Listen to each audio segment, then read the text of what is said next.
ሃይማኖት አለ ግን አመጽ እግዚአብሔር የማይፈልግበት ዘመን ሲሪየስ የሆነ የእግዚአብሔር ነገር የማይፈልግበት ዘመን ምንም ነገር ማለት ትችላላችሁ ከኢየሱስ በስተቀር ታክሲ ውስጥ ትገባለህ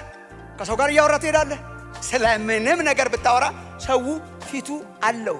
ፍትም በቃ የምትኖሩበትን ዘመን እወቁ ሰው አመፀኛ ነው ይሄ እኮ ባይዘወይ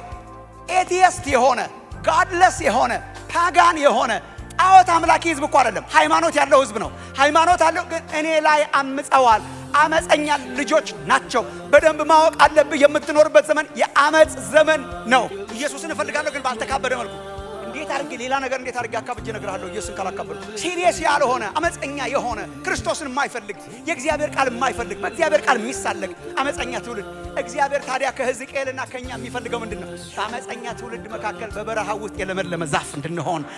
በዘመን ተሸናፊ ሳይሆን ዘመንን አሸናፊ እንድንሆን ዘመንን የምንዋጅ እንድንሆን በዘመን ላይ እንድንሰለጥን ነው እግዚአብሔር የጠራን እሱ ነው የሕዝቅኤል ጥሪ አመፀኛ ዘመን መካከል የእግዚአብሔርን ሐሳብ ለመኖር ምን ይጠይቃል መታጠቅ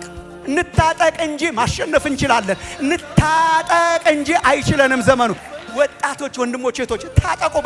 በዚህ የታጠቁቱ ያሸንፋሉ ነው መልእክቴ ይሄ ሰው ሊሄድ ይችላል